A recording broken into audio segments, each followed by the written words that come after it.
आज हम लोग बात करते हैं नेक्स्ट टॉपिक में ईथर के बारे में बात करते हैं। ईथर में क्या होता है, जैसे कोई भी कंपाउंड, ईथर कैसे लिखा था, एक ग्रुप है। ईथर का फार्मूला अगर देखा जाए तो ROR है। इसमें क्या है, एल्किल, दो एल्किल ग्रुप होते हैं। यानी कि अगर आपको बात किया जाए, जब जल के दोनों हाइड्रोजन परमाणुओं का प्रतिस्थापन एल्किल मूलकों द्वारा होता है, यानी अगर वाटर देख रहे हैं, वाटर की बात करें H2O होता है। H2O को अगर देखा जाए तो ये कैसे लिखा है, HOH। ऐसी कैटेगरी में वाटर में यानी कि जल में कितने मॉलिक्यूल्स हैं, दो हाइड्रोजन है। अब ये दो हाइड्रोजन क्या कर दें, अगर इसको सब्स्टिट्यूट कर दें किसके जरिए, दो एल्किल रेडिकल के जरिए यानी एल्किल मूलक। एल्किल रेडिकल्स क्या होते हैं, एल्किल मूलक यानी R, किससे दिखाते हैं, R से। तो दो एल्किल कंपाउंड ले ले, R कितने ले ले, दो। ऐसी कैटेगरी में ये दोनों एल्किल R एंड R ऐसे है, ये दोनों एल्किल, इसको क्या करें, सब्स्टिट्यूट कर दे तो यहाँ से H निकल जाएगा। ये वाला इसको सब्स्टिट्यूट करें तो यहाँ से H निकल, इससे खो खो नहीं खेलते हैं वैसे ही। ऐसे कैटेगरी में आपके एक H यहाँ से निकला, एक H यहाँ से निकला, कुल कितने H निकल गए, दो H, यानी कि दो हाइड्रोजन निकल गया। तो अब अगर वाटर के दो हाइड्रोजन किसी एल्किल रेडिकल से सब्स्टिट्यूट किए जाएं, यानी एल्किल मूलक से प्रतिस्थापित किए जाते हैं, तो यहाँ जो कंपाउंड बनता है उसको क्या कहते हैं, ROR, और ये बन गया आपका ईथर। समझ में आ गया। तो अब ये जो कंपाउंड हो गया इसे ईथर कहते हैं। तो ईथर क्या था, जब जल के दोनों हाइड्रोजन एल्किल मूलकों द्वारा प्रतिस्थापित किए जाते हैं तो प्राप्त यौगिक यानी ऑब्टेन कंपाउंड क्या कहलाता है, ईथर। अब बात आती है ईथर के टाइप कितने प्रकार के हैं। तो ईथर अगर देखा जाए तो दो प्रकार के होते हैं। कितने प्रकार के, दो प्रकार के। एक होता है, यानी ईथर की कैटेगरी को अगर देखा जाए तो ईथर दो प्रकार के हुए। एक होता है सिंपल ईथर और दूसरा है मिक्स्ड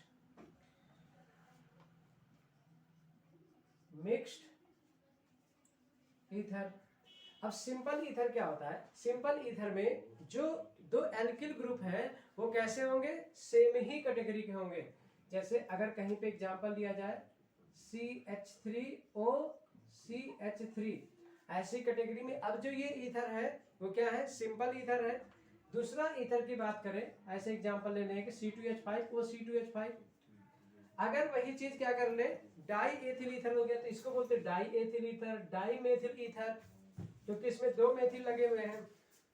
तो ऐसी कैटेगरी में di ethyl ether, di methyl ether हो गया। मिक्स्ड ईथर की बात करें तो इसमें क्या होते हैं, दो अलग अलग लोग होते हैं। जैसे यहाँ पर है CH3O C2H5। अब ये देखिए ये मिक्स्ड है क्योंकि ये CH3 और ये C2H5 है, तो इसको बोलते हैं मिक्स्ड। अब इसका नाम अगर देखा जाए तो इसका नाम क्या होगा, तो आपको पता है जब IUPAC पढ़ते हैं तो उसमें बताया जाता है कि अल्फाबेटिकल ऑर्डर में लिखते हैं इसको। अब देखिए एथिल और मेथिल दो अलग अलग है, तो अल्फाबेट में पहले एथिल आता है, बाद में क्या आता है, मेथिल आता है। तो इसका नाम क्या बन गया, ethyl methyl ether, ethyl methyl ether. तो आपको पता चल गया। इसमें सेम थे तो di methyl ether, di ethyl ether. तो ईथर आपने देखा कितने प्रकार के होते हैं ether, there are two types.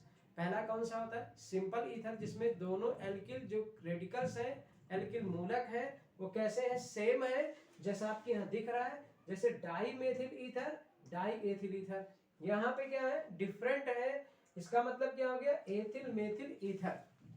अब आप हम लोग बात करते हैं किसी भी ईथर को बनाने के काम करते हैं, कैसे ईथर हम लोग बनाते हैं। तो मेथड ऑफ प्रिपरेशन की बात करते हैं। नेक्स्ट टॉपिक की तरफ चलते हैं, मेथड ऑफ प्रिपरेशन। तो ईथर क्या हो गया, ROR कंपाउंड। अब पहला जो मेथड है ईथर का, ठीक है, पहला मेथड जो है उसको बोलते हैं हम लोग विलियमसन संश्लेषण, विलियमसन संश्लेषण मेथड। तो मेथड ऑफ प्रिपरेशन में अगर बात करें, मेथड ऑफ प्रिपरेशन पहला है विलियमसन संश्लेषण, विलियमसन संश्लेषण।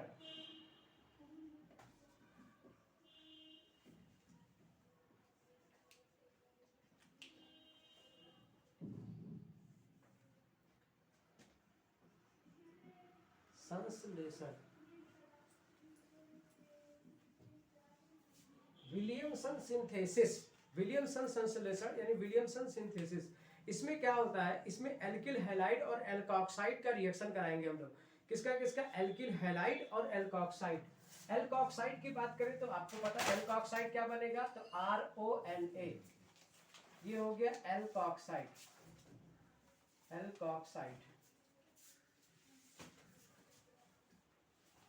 ठीक। इसको हम लोग क्या कहेंगे, एल्कोक्साइड बोलते हैं, ठीक है। एल्कोक्साइड की रिएक्शन किसके साथ कराते हैं, एल्किल हैलाइड,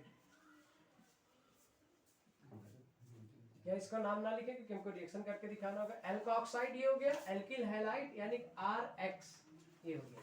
अब आपको पता है कि जो बनाना है वो पहले से पता है, देखिए हमको ROR बनाना है, सोडियम एल्कोक्साइड को देख रहे होंगे तो RONA होता है, RX यहाँ पर, यानी ये R अगर यहाँ आ जाए तो ROR बन जाएगा।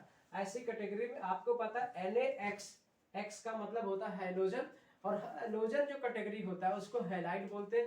एल्किल के साथ आ गया तो एल्किल हैलाइड। हाइड्रोजन का मतलब क्या होता है, यहाँ पर अगर हम आपको दिखा दें, एक्स का मतलब होता है क्लोरीन, फ्लोरीन, यानी फ्लोरीन, क्लोरीन, ब्रोमीन, आयोडीन, ऐसे लाइक दिस। तो आपको पता है कि ये हाइड्रोजन है और फ्लोरीन, क्लोरीन, ब्रोमीन की कैटेगरी के हैं। इसका मतलब है कि ये सोडियम से बिलोंग करता है, क्योंकि आपको पता है जो क्लोरीन और सोडियम की गर्लफ्रेंड, ऐसी कैटेगरी में आपको पता है Na किसके साथ चला जाएगा, X के साथ। कंपाउंड क्या बना, NaX, यानी सोडियम हैलाइड। अब ये R इसकी जगह पे आके क्या कर जाएगा, विराजमान हो जाएगा, तो क्या बन गया, प्लस ROR। ये देखिए ईथर बन के क्या हो गया, तैयार हो गया। तो विलियमसन सिंथेसिस मेथड कई बार पेपर में पूछा जाता है, give the short note on Williamson synthesis method. तो आपको पता होना चाहिए कि ये जो विलियमसन संश्लेषण है, विलियमसन संश्लेषण विधि, ये ईथर बनाते समय हम लोग उपयोग करते हैं ROR। इसमें सोडियम एल्कोक्साइड लेते हैं और फिर क्या लेते हैं, एल्किल हैलाइड लेते हैं, रिएक्शन करा देते हैं। अगर मैं R की जगह क्या ले लेता हूं, CH3, क्या ले लेता हूं, CH3, ऐसी कैटेगरी में क्या मिल जाएगा कंपाउंड, CH3ONA प्लस CH3X की जगह, और X की जगह क्या ले लेता हूं, क्लोरीन।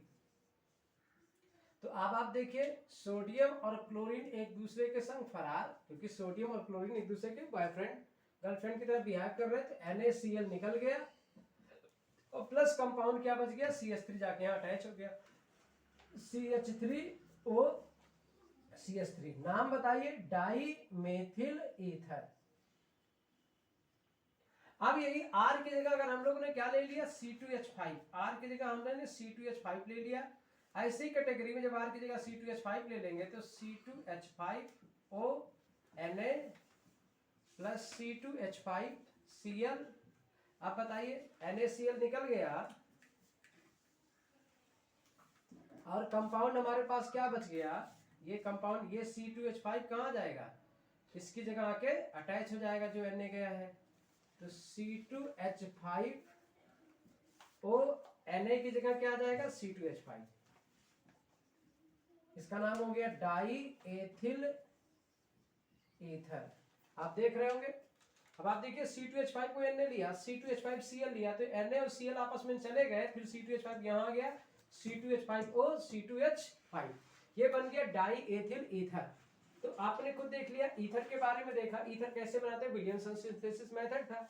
RONA सोडियम एल्कोक्साइड लिया, एल्किल हैलाइड लिया, इससे क्या बन गया, NaX, क्योंकि NaX के साथ चला गया और फिर ये R इसकी जगह आके रिप्लेस हो गया, ROR कंपाउंड बन गया। नेक्स्ट क्या था, R की जगह CH3, X की जगह Cl लिया, तो CH3ONA प्लस CH3Cl। आपको पता NaCl निकल गया और ये CH3 यहाँ पे जाके अटैच हो गया और कंपाउंड बना गया CH3O CH3 di methyl ether. Next compound आपने R की जगह C2H5 ले लिया, C2H5ONA प्लस C2H5Cl, NaCl निकल गए, C2H5 वहां चला गया, बन गया compound C2H5O C2H5। This is called die ethyl ether. तो पहला मेथड आपको समझ में आ गया होगा, विलियमसन संश्लेषण मेथड यानी विलियमसन सिंथेसिस मेथड।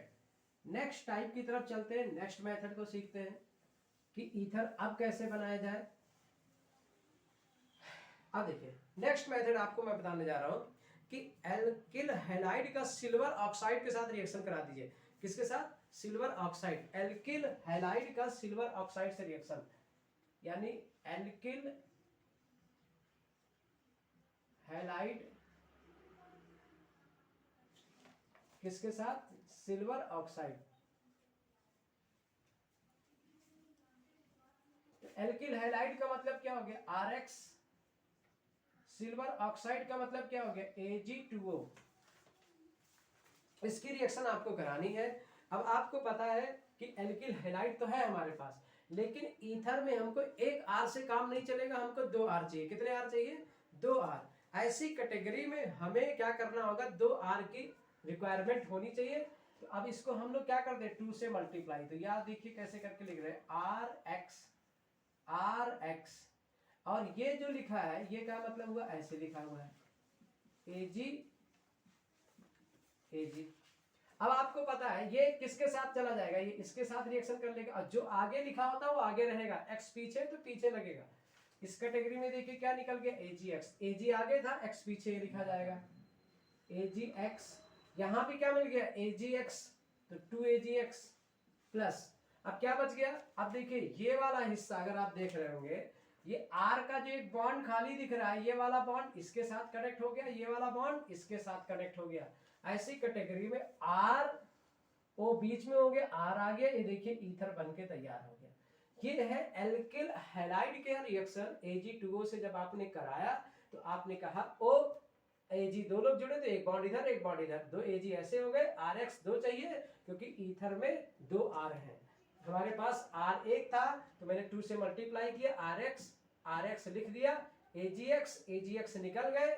अब आपको पता ROR क्योंकि ये वाला बॉन्ड इससे जुड़ जाएगा, ये वाला बॉन्ड इससे, तो O बीच में हो गया और दोनों तरफ ऐसे हाथ कनेक्ट हो गए, जैसे हमारी बॉडी में बीच में हमारा शरीर है, उससे एक दायां हाथ एक बायां हाथ ऐसे अटैच हो गए और ये बन गए ROR, Rama O Rama, that is ether. अब आपको पता चल गया R की जगह आप अगर CH3 ले लेते हैं, चलिए एग्जांपल के तौर पे करके देख लिया जाए। अगर R की जगह हम लोग क्या ले लेते हैं CH3 और X की जगह क्या ले लेते हैं क्लोरीन, तो आपको पता है ऐसे कैटेगरी में हमको क्या मिलेगा CH3Cl, अब 2 ले रहा है और प्लस Ag2O। ऐसी कैटेगरी में आपको पता है Ag और ये कंपाउंड ब्रेक करिए तो क्या बन गया CH3Cl।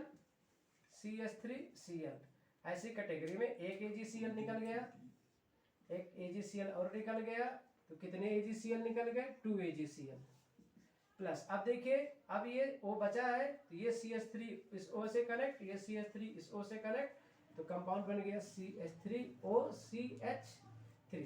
आपको पता है this is called dimethyl ether.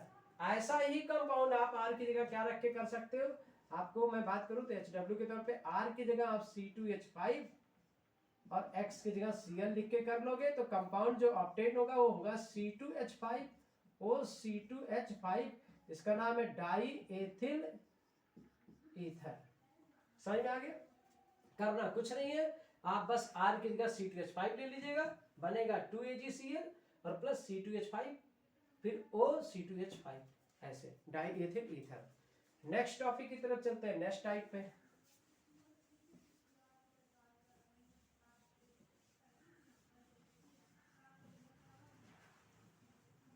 Method of preparation में हम लोग अगली रिएक्शन की बात करें, अगली रिएक्शन जो हम लोग जाएंगे हीटिंग ऑफ एल्कोहल। हम लोग अब बात करने जा रहे हैं हीटिंग ऑफ एल्कोहल की बात करें तो इसको देखिए कैसे करते हैं, यानी एल्कोहल को गर्म कर देना है। अगर अब एल्कोहल को गर्म करना है, हीटिंग ऑफ एल्कोहल, एल्कोहल का फॉर्मूला क्या होता है ROH, ठीक, ROH एल्कोहल है। अब इस एल्कोहल को हम लोग गर्म कर दें ऐसी कैटेगरी, लेकिन किसकी प्रेजेंस में गर्म करते हैं Al2O3 का, Al2O3 की प्रेजेंस में इसे हीट देंगे हम लोग। कितने डिग्री सेल्सियस पर 300 डिग्री सेल्सियस, कितना डिग्री 300 डिग्री सेल्सियस। अब आपको पता है जब कोई चीज गर्म किया जाता है तो धुआं और पानी निकलता है, धुआं का मतलब कार्बन डाइऑक्साइड CO2, पानी का मतलब क्या हो गया H2O।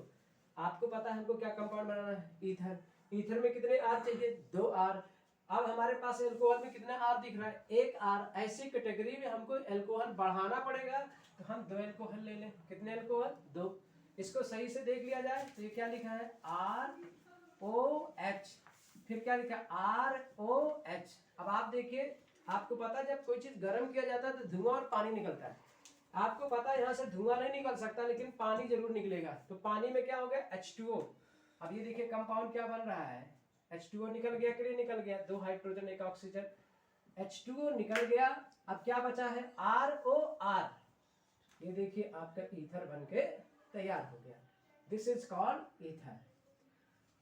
रटने की कोई आवश्यकता नहीं होती, रिएक्शन सबसे आसान होता है, बट आपको थोड़े कुछ इंफॉर्मेशन की जरूरत होती है जो आपको पता है, तो देखिए ऐसे रिएक्शन इजीली हो जाएगा।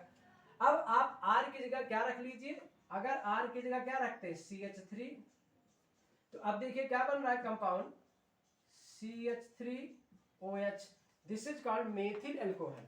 इसके दो कंपाउंड ले लीजिए, इसको क्या करिए Al2O3 और 300 डिग्री सेल्सियस पर गर्म करिए, ऐसे कैटेगरी में आप इसको सही से कर दीजिए, तो CH3OH CH3OH।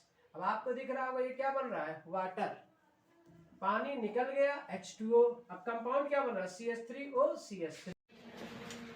तो ऐसी कैटेगरी में आपने देखा लैब मेथड में बहुत इजीली बन जाता है। फिर से सुन लीजिए, ईथर का लैब मेथड यानी कि ईथर का प्रयोगशाला विधि क्या होती है, एथिल अल्कोहल ले लीजिए, H2SO4 ले लीजिए, उसको 140 डिग्री सेल्सियस पर गर्म कर लीजिए। एथिल अल्कोहल से आप देख रहे हैं, जब इसको आप इस फॉर्म में लिख लेते हैं तो H2O निकल जाएगा यहाँ से, HSO4 जाके कनेक्ट हो गया, C2H5HSO4, C2H5HSO4 फिर से ले लीजिए, फिर से एथिल अल्कोहल मिला दीजिए। अब इसमें क्या हो रहा है, H इसका इसके साथ कनेक्ट हो रहा है और ये फिर से बन गया H2SO4 और ये कंपाउंड बन गया C2H5O C2H5 यानी डाई एथिल ईथर। तो आपको ये बात क्लियर हो गया कि ईथर कैसे बनाते हैं और लैब मेथड भी कैसे हो गया। अब बात कर ले फिजिकल प्रॉपर्टी की, और इसका नाम डाईएथिल ईथर है। ये फिजिकल प्रॉपर्टी में पहला प्रॉपर्टी है कि ईथर विशिष्ट गंध वाला कार्बनिक द्रव है, it have specific smell organic liquid. दूसरा पॉइंट है ये जल में अविलय होता है, it is non soluble in water, और कार्बनिक विलायकों में विलय होता है, and it is soluble in organic solvent, यानी ये कार्बनिक विलायकों में क्या होता है, विलय होता है। नेक्स्ट पॉइंट आता है ये प्रबल निश्चेतक है, यानी कि ये